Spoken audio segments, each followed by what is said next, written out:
Dollar. Dirt and money, no soul. Had to go and get it, ain't no time to kick it. Got a stack and flip for my foes. Dollar. Please tell me you can hear me. Don't turn your back and don't neglect me. Just let me know if you need me. Dollar. Let me watch out for my partners. Keep my money long, get my team strong. Let me run away from my problems.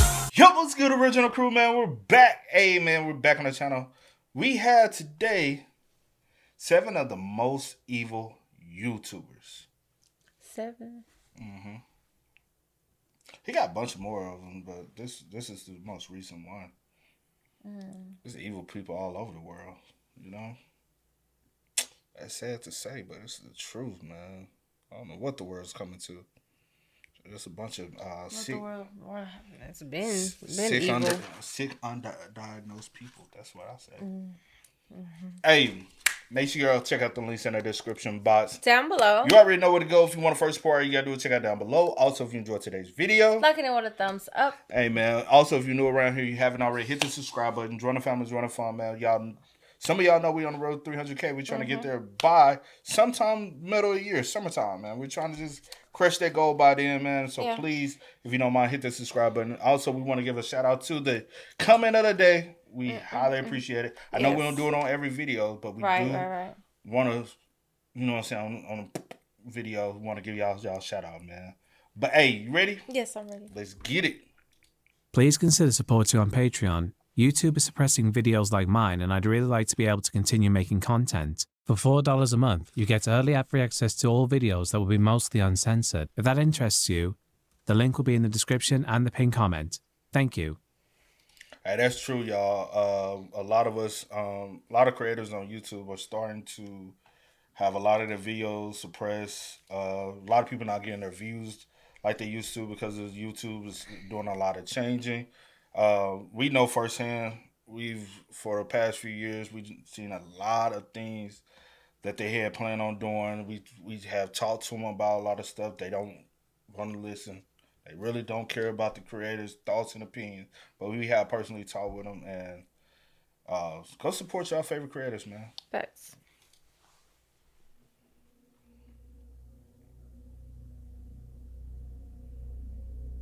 Heavy DJ.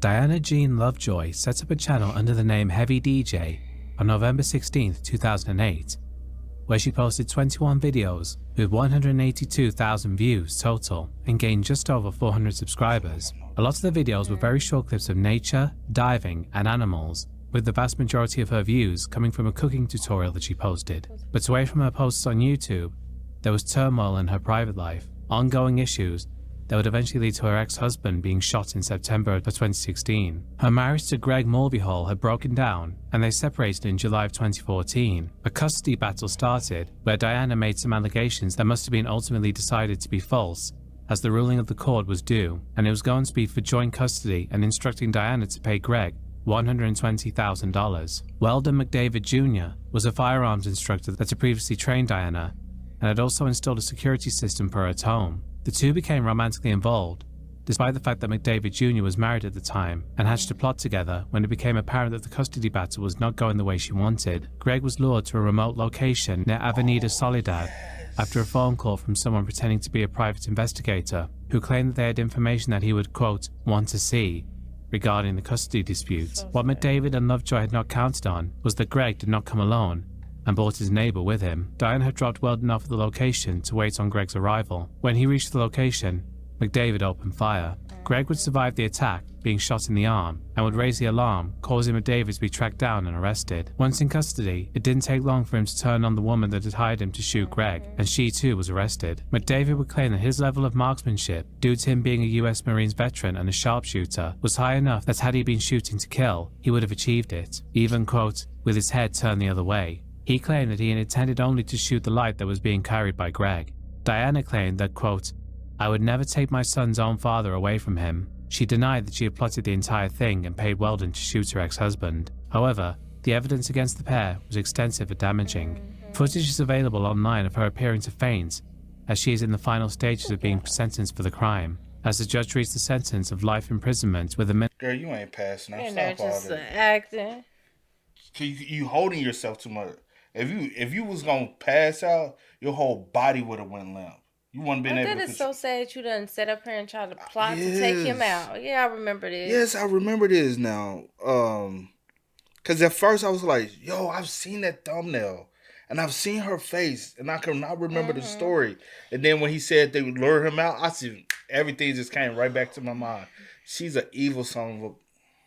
Both of them. Minimum term of 26 Facts. years. And bro, you so tender dick, bro. You married. You married. And doing all this for...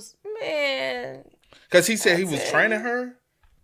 Yeah, he was her... was it like the gun instructor? Self-defense gun instructor, something like that. Whatever. But yeah. My bad, y'all. But, bro, you stupid, bro. You gonna throw your whole life away? For her? For anybody. Bro, you already married, bro. Exactly.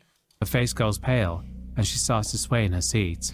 The judge moves on to sentence her co-accused, McDavid, but is interrupted by Lovejoy collapsing onto the table. Weldon McDavid also received a life sentence, with a minimum term set at 50 years, and is unlikely to see the light of day as a free man ever again. Weldon McDavid Jr. spoke of the affair with Diana and described it as, quote, unsatisfying, and said that his biggest regret was cheating on his wife, which was quite a claim to make when facing life in prison.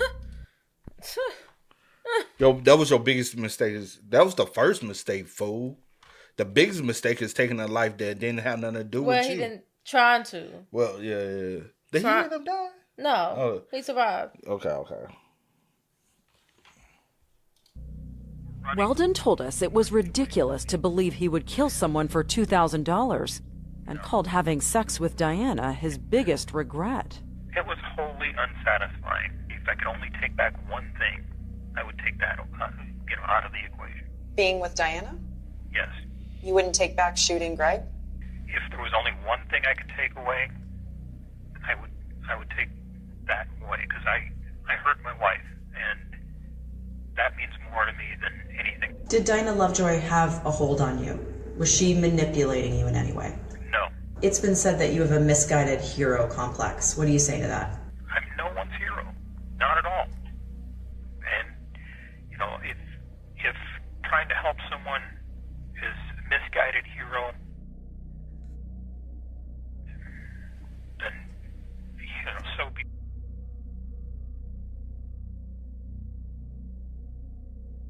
The channel Daniel Lab 7102 was made on the 28th of February 2009, where it gained 724 subscribers while posting 5 videos and getting over 200,000 views. Within his description, a second channel is mentioned that was set up on the 26th of June 2010. This second channel had 4 videos and 144,000 views, a single video talking about what the user planned to post, and the other 3 consisting of clips from a popular UK soap opera, EastEnders. But the person behind the channel, Daniel Bartlam, would become infamous for his association with a different UK soap. He became known as the Coronation Street Killer. On April 25th, 2011, 14-year-old Daniel crept into the room of his mother, Jacqueline, as she was sleeping. He woke her up and then struck her at least 7 times with a claw hammer, killing her. He then set a fire in his house that they shared in Nottingham, using petrol as an accelerant and newspaper that he had spread around the room. Emergency services responded to the reports of the fire. His mother was 47 years old at the time,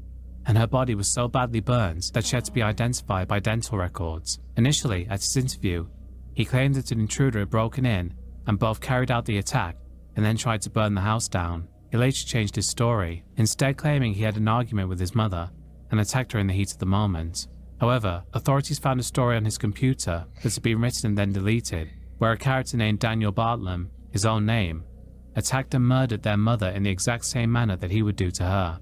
The reason he became known as the Coronation Street Killer was due to his later claim that he was, quote, inspired to carry out the attack after seeing a character in the TV show named John Stape attacking someone with a hammer. At his trial, he denied murder and claimed that he was provoked. He also claimed to hear voices, but he was assessed by multiple psychological experts and deemed mentally competent to stand trial. Once convicted, despite his young age and the usual precedent in UK law to protect the identities of criminals under 18, his name and image were allowed to be circulated by the judge due to the heinous nature of the crime. He was given a life sentence. His mother's partner at the time of the murder, Simon Matters, said that Daniel was a difficult young man and damaged toys that he owned. He would urinate in the boxes of action figures, as well as defecating in his room, and then hiding the towels he used to clean himself. He was also a bit of a fantasist and would disappear into worlds of his own. The last update on his current status came on December 30th, 2024, when it was reported that he was being moved to an open prison. Simon, at the time of this transfer, gave a witness impact statement where he said that he could almost accept if Daniel had murdered Jacqueline by accident in an argument, but the premeditated and planned nature of the blatant attack meant that he considered him truly evil. Daniel has been the subject of many TV shows since, due to the brutal nature of the crime and his young age, and would be nearly 30 years old as of the time of writing. What? That motherfucker sick. What you said? The fact that you can take your own mother out like that? In that manner is so... You know how we was kids, right? We used to be like, I can't stand you. I'm gonna kill you. But I'm saying, when you pissed off, mad, you probably got a whooping or something. You mad, now you in the room. I can't stand that. I'm gonna burn the house down. Well, I ain't never thought about burning the house down. I'm saying you're not directly saying. I know. I'm just saying I've never thought that. I thought about, running away, and I thought about, I'm gonna call CPS on you. I've never thought. Say, call him. Have you said that before? Huh? Have you ever said that? I don't know if I done said it before. I've never said that before. I'm gonna call the police on you. Call them. They're gonna take you away before they take me. You ain't never. I've never said that to my mama. Now I have called the police. I ain't saying like out loud. I know. You might mumble I'm saying mumbling. I've thought about the other thing you said, but I would never do that. I thought about taking everybody out. I have. Like, all jokes aside, but of course, not on the real stuff. Like, I'm just mad in that moment. Yeah, because you done got in trouble. You got a whooping. And anybody could have got it. It would have been any. You want nobody gonna get nothing because you crying and boo-hooing I'm your just feelings. mad. I'm just, oh my gosh, because say for instance, I get a whooping, my brother laughing at me, so I'm mad at him now too. Yeah. You feel me? So I'm just mad at everybody. I'm mad at everybody. Why? When y'all better just go to sleep. But actually do it, I wouldn't. No, I would never. I could never. I would never. And then, but the most thing, I probably thought about that maybe once or twice. But I really did think about running away before, packing my little bags. I'm going to go on. I love my freedom too much, bro. Yeah, I would never. Like, the fact that you can think to do that, you writing about it, you actually do it while she sleep at that. Yep. And then you burn the house. Yep. Oh, yeah, you evil. You are evil. And honestly, all the other signs really give me just all the other stuff he was doing. He just honestly came off as a badass kid. Yeah. And lashing out for attention. Because a lot of stuff he did was solely purely attention seeking. Yeah. But I do know people be trying to diagnose those signs of other things too. Well, he has no diagnosis. Yeah, he was. And they checked. Yeah, that's what I'm saying. He checked and evaluated is what I'm looking for. And they said he was fit to stand trial. So we don't know. Just evil. Just evil.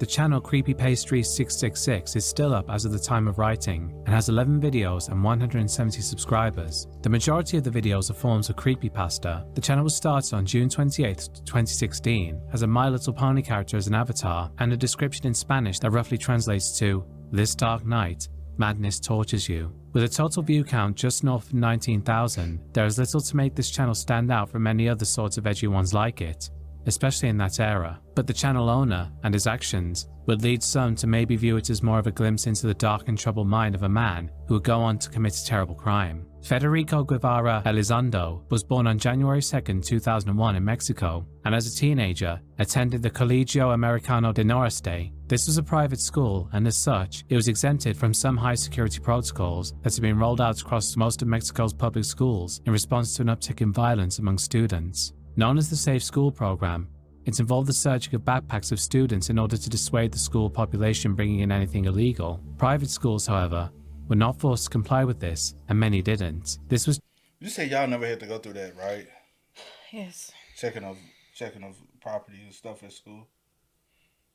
Generally due to objections from the parents of the pupils not wanting their children subjected to these invasive additional security measures. Federico had apparently suffered from depression for some time and was receiving treatment for it. Later reports would state that he struggled with suicidal ideation and other non-specific mental illnesses, but the extent to which he was disturbed became tragically clear on January 18, 2017. He would attend school as normal and sat in the back of the classroom. At around 9 in the morning, he would reach into his backpack and produced a .22 semi-automatic handgun with which he immediately opened fire on his classmates. Several would be struck, at least one at point-blank range, and he would also shoot and wound the teacher, Cecilia Solis. His classmates ranged in age from 14 to 17. Federico then turned the weapon on himself, but he missed the shot. Further trigger pulls indicated that the gun was out of ammunition, but he would reload from his backpack. Authorities responded to the scene, and Federico and the victims were all taken to hospitals. The teacher would end up dying from her wounds, as well as Federico himself, who had succumbed to his own injuries. A 15-year-old and two 14-year-olds who were shot were badly injured, but would eventually make recoveries. Wow. As well as the shock that would be expected from a school shooting like this, further outrage was generated when CCTV footage from inside the school leaked, which showed the entire incident. While it was taken down, it had already circulated around social media, and the availability of this footage was heavily criticised. As well as scrutiny of whether the Safe School program would have prevented this tragedy, many question if there could have been warning signs in Federico that could have been picked up on. Was his YouTube channel indicative of these dark intentions, or just a symptom of a mind that was overly fascinated with the macabre? That's crazy. I've never heard about that. No. He said only 7? We already on what, 3, 4? This is the 4th one, right? Yeah, one of them must be kind of long or something. Yeah. But here nor there. That's crazy. I never heard about that. 2017? Because that happened in what, Mexico?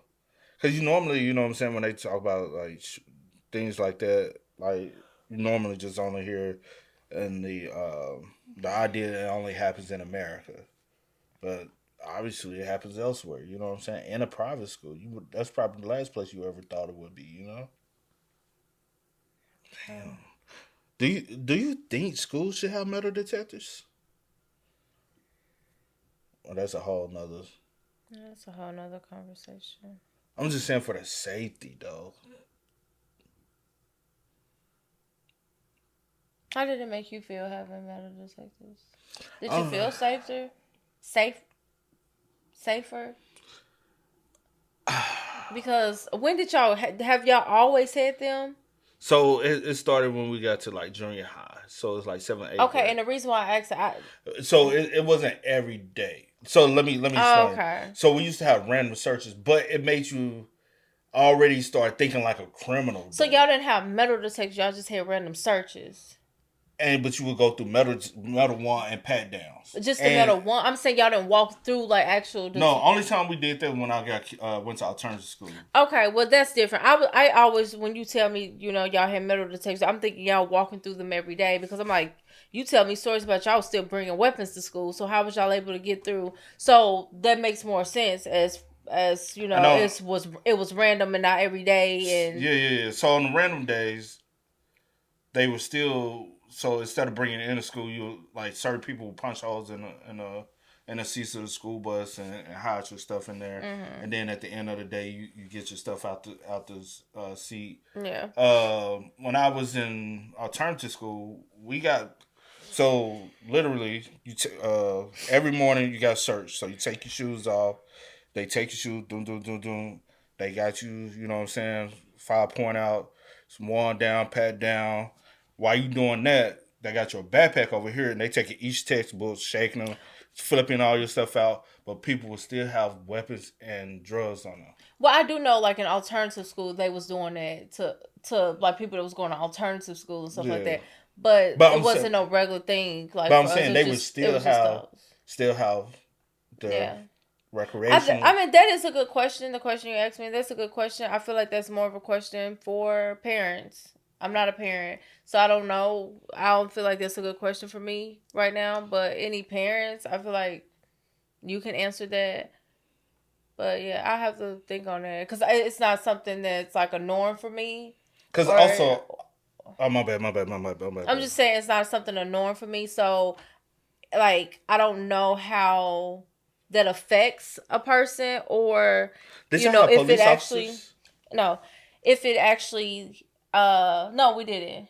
If it actually helps or works or how it makes the child feel, I don't know. But with the increase of, like, you know, school shootings and stuff like that, I do wonder if that. I'll just say this. Speaking of, we had in junior high where we started. We had officer at the school. Also in high school, we at one point we had 2 officers at the school.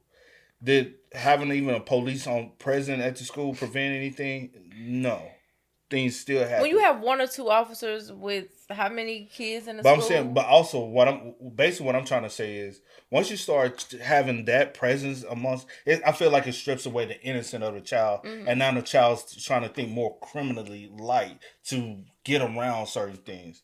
And so, like, I don't know why, but everybody starts thinking of like how a criminal is. Like, how can I hide this? How can I hide this?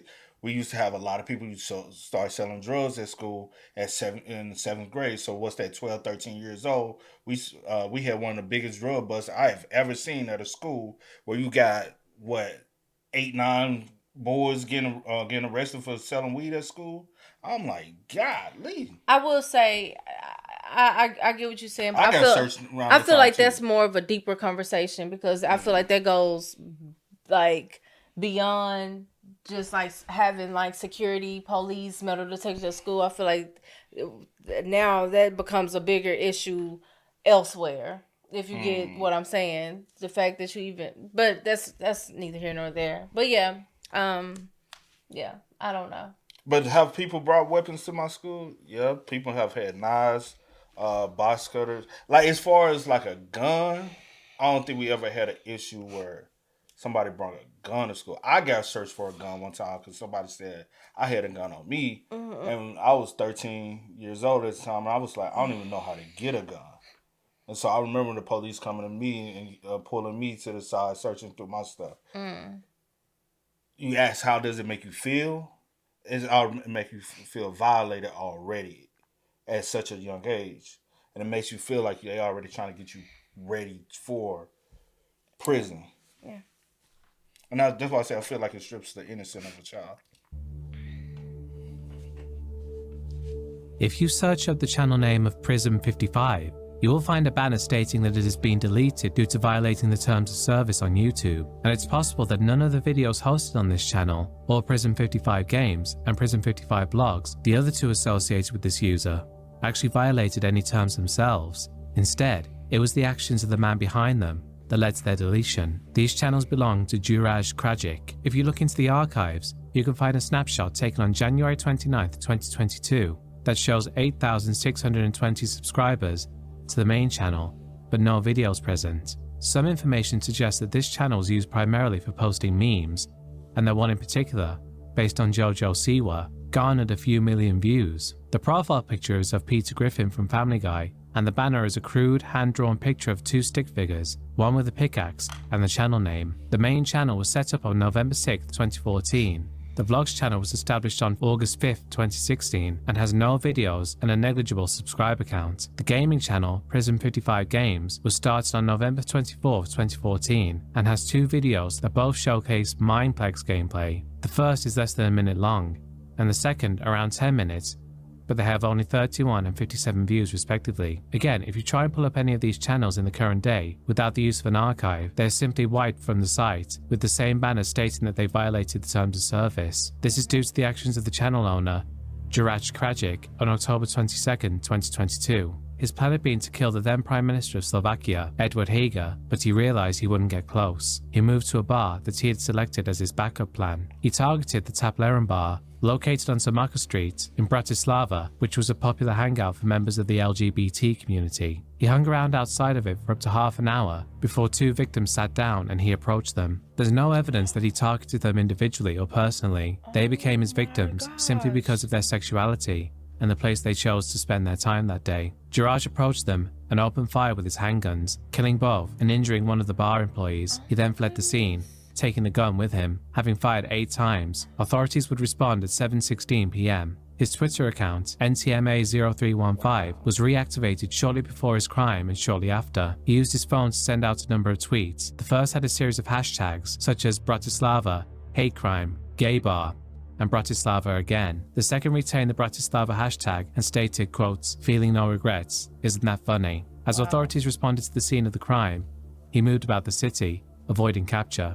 In fact, it took authorities a while to even realize that this was a targeted hate crime, rather than anything else. Juraj continued to move about the city, posting to various places online. He had outlined his intentions to do something drastic that same morning online, and was met with the usual levels of skepticism that these sorts of claims tend to attract. He interacted with other users and posted about his ideals and what he had done. It didn't take long to link him to his online accounts, and they also soon found a manifesto that he had written titled "A Call to Arms." In it, he outlined his sprawling opinions of thoughts, ones that apparently varied heavily throughout his life, but always had an anti-Semitic and extreme tinge to them. It was seen that a number of other attacks, like the Buffalo shooting earlier that same year, and the Christchurch rampage of 2019, had heavily inspired both his beliefs and his actions. He returned to his family home sometime between 8 o'clock and 10 o'clock, where he argued with his parents, and also made them aware of what he had done. They chose not to turn him in or report it to authorities, something that they were later charged with before it was dropped. By 10:30, authorities had identified him through work by their intelligence agency. Just before 11 p.m, he sent a text message to his father stating, quote, "We will see each other on the other side." His father had been a minor figure within a local right-wing party, and while some tried to tie his son's rhetoric and actions back to him, the more the authorities found out about Juraj's online presence, the more they became convinced that his ideals and actions were his own, although they had been heavily influenced by some groups that he had interacted with in various places online. Juraj posted online again after the shooting, and before he took his own life, calling it a, quote, 2-to-1 kill-death ratio, and describing it as not bad. Juraj took a picture of himself and posted it with the caption implying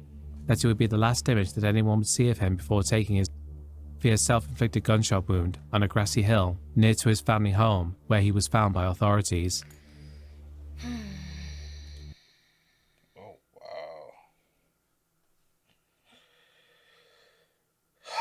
That's crazy, bro. R.I.P. to innocent victims all over, bro. Just minding your business, just living your life, not bothering nobody. Living your life, Bob. What you said? And they are like, you just this, all because I'd rather be me and you need to go be you. And I guess they dropped the charges on the parents due to the fact that he no longer, you know what I'm saying? That's the only thing I could think of. That's what I thought of too. Ethan Blair Miller was born on October 31st, 2001. He set up the YouTube channel Wrath of Man 22 sometime between 2020 and 2022, where some sources state he had posted videos of him demonstrating various weapons and training with them, but this is very difficult to validate. That's because his channel has been completely wiped from the internet. No variation on the name, search terms, or even looking through the archives brings up anything other than an error. He attended high school at Mountain View, where he was considered an outcast and remembered as angry by his classmates. He was always getting into fights, and some classmates recall that he may have been bullied to some degree. As it happens, Ethan Blair Miller would gain more notoriety from his real-life actions than he ever achieved on the internet. On August 28, 2022, the then 20-year-old Ethan entered a Safeway grocery store in Bend, Oregon, a location he had previously worked at.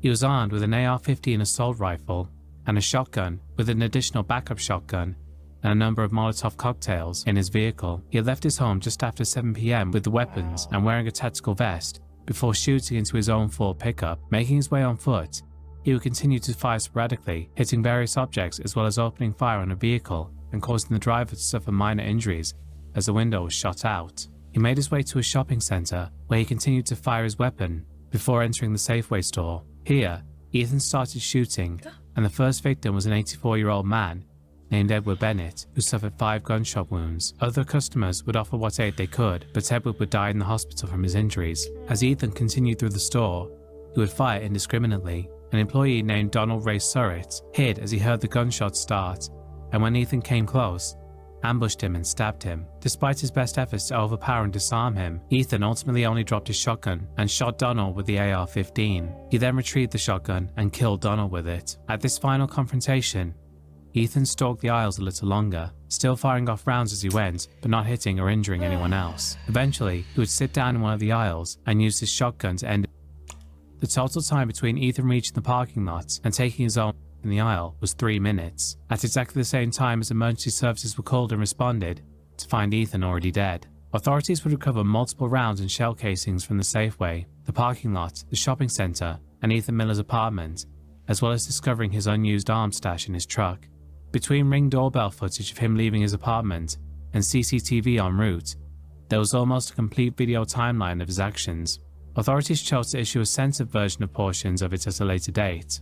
In the aftermath, much was made of the numerous things that the government made to the band 9 Inch Nails. For one thing, the black t-shirt that he wore as he carried out his rampage had the word "hurt" written on it in red writing, a reference to their well-known song, famously covered by Johnny Cash. Secondly, when authorities began digging into the background of Ethan Miller, they found a journal he had typed up that was titled The Downward Spiral of Ethan Miller, clearly based on the 9 Inch Nails album, The Downward Spiral. In this document, he outlined his various motivations for the act that he committed, and there were a multitude of reasons he gave. It was this document that made authorities realize that Safeway was actually his second plan. His initial idea was to shoot up his high school. In his online diary, he showed an obsession with a concept that he referred to as Doomsday, where he would wreak havoc and take the lives of upwards of 40 people. This manifesto, that was pulled from the internet after 12 hours and had its archive read an estimated 500,000 times, contained him admitting being inspired by the Columbine shootings, as well as the following quotes prior to his shooting. He said, "I'm obsessed with Doomsday now. I can't wait to die," and "F it, I'm done waiting. I can't wait any longer. The rage has become unbearable." He had felt lonely and isolated and struggled to gain any form of meaningful romantic relationship, but no one knew just how dark his intentions were until after the fact. They always want to act like the world hates me. You're the one weird, bro. You know what I'm saying? I can't find love. First off, love yourself, because obviously you don't. Let's start there first. Look in the mirror first before you try to look outward amongst everyone else. What is the problem? The problem is me. I ain't even heard about that. It happened in 2022. Have you not heard about it? At a grocery store, Safeway. I don't think so. Bro, there's so many happening. Honestly, but I feel like something like that would have been mass broadcast, though. Maybe it was. I don't know. It's so much going on. Maybe it was. And we just... 2022 wasn't that long ago. I know.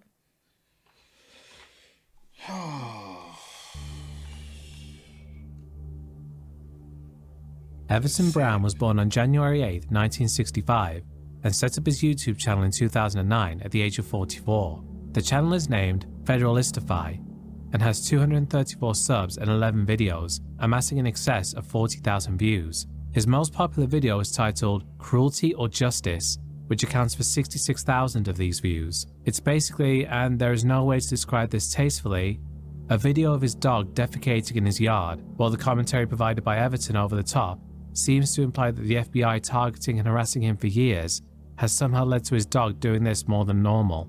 This is my dog. This is what the FBI does. I'm trying to get a good shot. It's dark. I got the lights out. I'm trying to get a shot. Look at this here. Look, you see that? See that? Is that justice? That's the FBI at work. This is the 5th time my dog done went to the bathroom today since about 10. Maybe you feeding your dog incorrectly. What are you? You get what I'm saying? You can't just give them just because they're a dog. You just can't. Here it goes to scraps. You probably got too much oil on it. You're not telling them. 10:30 right now.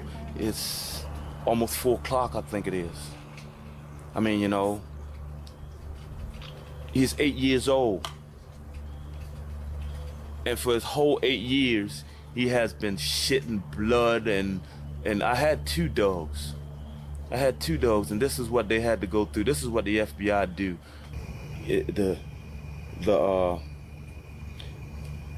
It's not pure water yet, but it's liquefied. Look at that, man. Look at that. Look at that, man. Look at that. Look at that. Look at that shit, man. Wow. This is the third consecutive time, like I said. Bro, I don't want to hear that. And possibly understandably, asking what the FBI has to do with the video of his dog doing its business in the yard. And if we look at his other videos, we see similar themes of strange behavior. He has a few of what he claims are drones flying overhead, which he believes to be filming or following him, and many of the videos that feature members of the public or staff at establishments show him acting erratically and presuming that any of these negative interactions are because of the FBI, or more examples of him being harassed and tortured by them. Some of the behaviors that he exhibited in his videos were similar to people who see themselves as targeted individuals or fear that they are victims of gang stalking. This is where people truly believe that many of the three-letter agencies and/or police and other groups are deliberately persecuting them for no reason other than to torture or harass them. Some of his interactions with authorities over the years, as well as the way he behaves in his videos and the accounts of his neighbours and those that knew him, paints a picture of a man who was under severe mental distress, one who suffered from delusions that would soon prove deadly. And this would all come to a head in May of 2021, when he would arm himself at his home in Woodlawn, Baltimore, and go next door to his neighbour's home. There, he would argue with them, and then both shoot and stab 41-year-old Ishmael Quintalina, who would die of his injuries.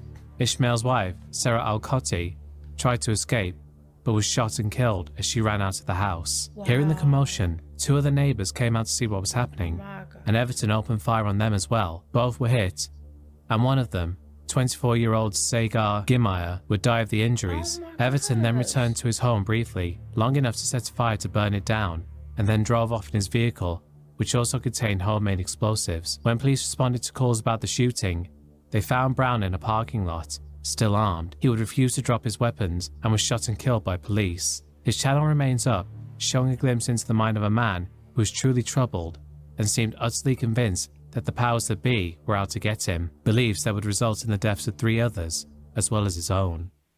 My goodness. Bro, you was a victim of your own mind that released and made other victims that didn't have shit to do with you. What sense does that? She just took a blaze to your own crib and those are innocent people that in their house. Facts.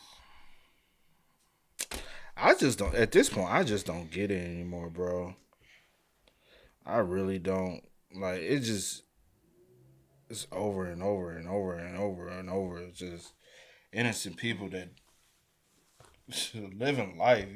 If you so bothered with life, whatever, go seek help, man. Go talk to someone. Go get properly treated. He should have been properly diagnosed. If a family noticed anything, they should have. Like, there's a lot. Don't just, man. Mm-hmm. At first glance, the channel 1021 Big Daddy seems like the sort of low-key and sweet slice of life family content that used to be everywhere on YouTube. Everything on it features the whole family in a number of both sweet and occasionally silly videos, with little consideration for production value or mass appeal. It was set up on January 28, 2011, and features 5 videos with 16 subscribers at the time of writing, and just over 10,000 views. But it's hard to tell how many of these views came organically, and how many are from people who sought the channel out after the actions of the owner and his wife became public knowledge. In fact, the most viewed video is a fairly sweet montage of various family pictures over music, with the comments disabled, but most of the comments on the second most viewed video give an indication as to the true nature of the uploader. Christopher Fattore.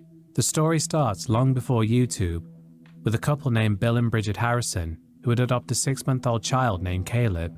Caleb Harrison would grow up with his adoptive family, and while he had some issues at school, things were looking up when he met Melissa Merritt at work in 2000. He was 27 years old and she was 19, but the pair were besotted with each other and the relationship moved fast. They were married, bought a house and had 2 children together, a son and a daughter, over the course of the next few years, but cracks began to show. Caleb was said to drink to excess, and his main complaints about Melissa was that she, quote, made stories up. In 2005, there was an altercation at the house that led to Caleb's arrest. He was alleged to have hit her in an argument that he claimed she started. This was the start of their separation, and he moved back in with his adoptive parents, but was involved in a car crash shortly after. He had been drink driving when he collided with a taxi, killing the driver and injuring the 4 passengers. Released on bail and under house arrest, Melissa reported a break-in at her home and claimed Caleb was responsible. At this time, he was severely injured from the crash and could not walk without crutches, so the allegation was deemed false. She would report the same thing multiple times,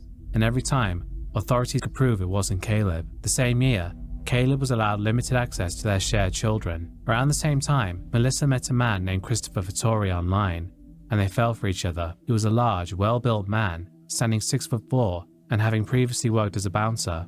By the next year, the two planned to be married, but Melissa was still technically married to Caleb. Instead, they had a wedding celebration and went on to have another 4 children together.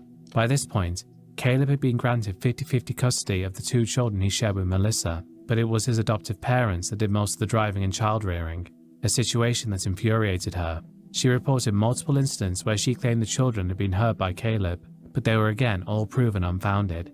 At the end of 2008, Caleb was jailed again for drink driving. However, the courts allowed his parents to maintain the custody arrangement for their children, with them taking their son's 50% share in a decision that the court stated were best for the children.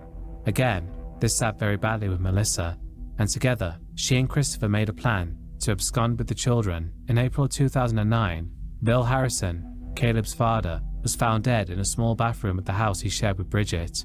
Melissa, Christopher, and the children then disappeared off the radar. It took 7 months for them to be tracked by authorities, at which point Melissa was charged with abduction in November of that same year. The 2 children shared with Caleb were placed back with their grandmother, and Caleb was released from prison, restoring some stability in a year of tragedy and chaos. Melissa was released from jail as well, but was forbidden from having direct contact with the Harrisons or approaching their house. She broke these conditions by sitting in the car outside as Christopher spoke to the Harrisons, and when they reported it, she was arrested again. On April 21st of 2010, one day before the hearing about the previous abduction, Bridget Harrison was found dead in the family home at the foot of the stairs by Caleb and Melissa's 8-year-old child. People around the family were now becoming a little suspicious of the 2 allegedly natural deaths of the 2 grandparents a year apart in what they felt were strange circumstances, with Melissa's inability to stay away from the family. Authorities initially suspected Caleb, but he had a strong alibi and suggested that they look into where Chris and Melissa were. The official verdict on the death was no foul play noted. When Caleb Harrison was found dead in his bed in the same house, even though it was 3 years later, this time there was too much suspicion for the authorities to do anything other than investigate it as a homicide and take a closer look at the other 2 deaths. Since the abduction case had concluded, Caleb had been granted sole custody of the children, with Melissa allowed access every second weekend. In the lead up to his death, Caleb had been splitting custody every other week, and she had petitioned the courts to make this arrangement permanent. However, this was to be reverted back to the very limited arrangements the next day after Caleb's death. 2 weeks after the death, she applied for sole custody, and then she and Christopher took the kids and disappeared again, although authorities tracked them this time. In January of 2014, they were both arrested and charged with the murder of Caleb Harrison and his mother, Bridget. Christopher would confess to the killing that same night. In April of 2010, he had gone to visit Bridget with a fake note claiming it was from the kids. When she let him in, he hit and then strangled her to death. Similarly, with Caleb, he snuck into the house with the key that he had taken from one of the kids and hit him with a baseball bat when he was in bed. Although Caleb fought back, Christopher overpowered and killed him.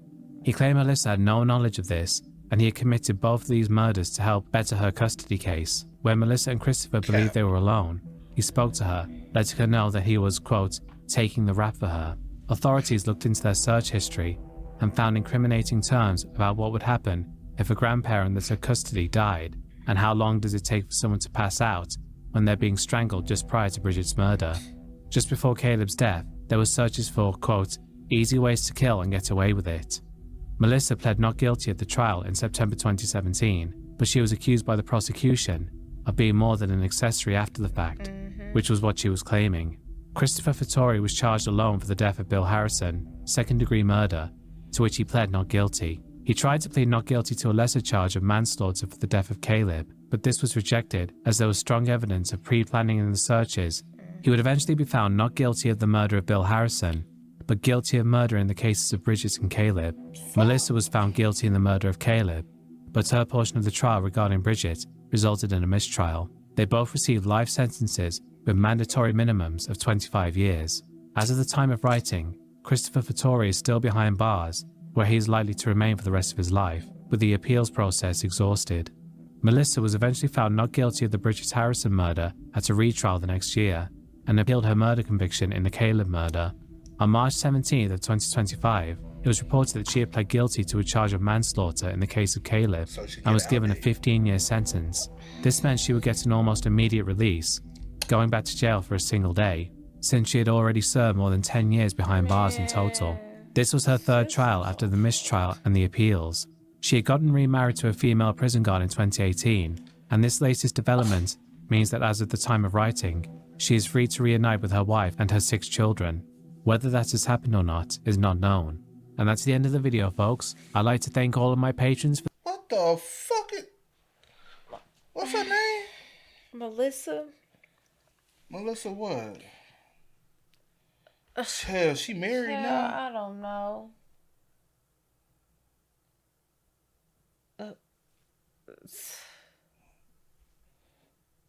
Oh, I see it. Where? Oh, I see it too. Child. But she is married now, so...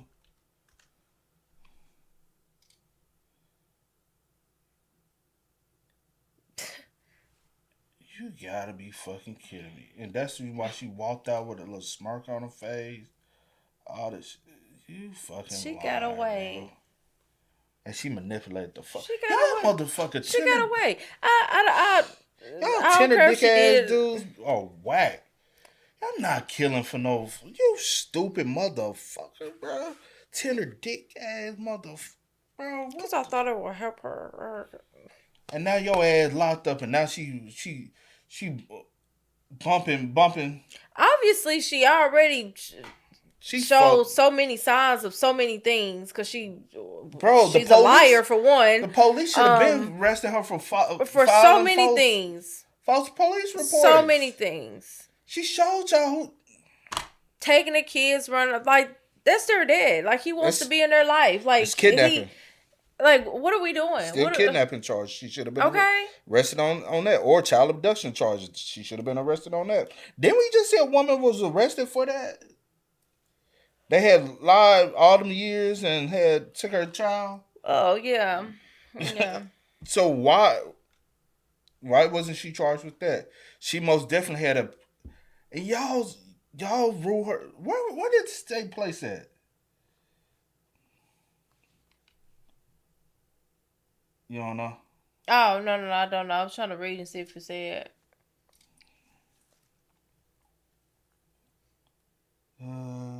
No. Does it? Brampton. Oh. Fuck. Oh! I It's didn't know this was Canada. Shit. Okay, but still, But it makes a little bit more sense now.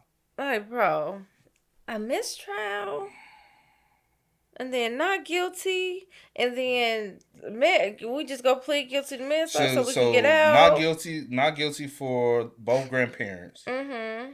But it's just a coincidence. Both of them died around around custody battle time. All right. Who had the most to benefit or lose? Not her dude. Her. Yeah. She didn't go do it. He went and committed the crime. But she's the mastermind. Yeah. Conspiracy. Conspiracy to, but this is Again, Canada. yeah, I don't know how. So But I don't know that's their effed laws, up. bro. 3 people lives just. But 100% conspiracy to commit murder times 3. That's a life. That's a life sentence. What you think? Mm-hmm. On both of them. Most definitely. Most definitely.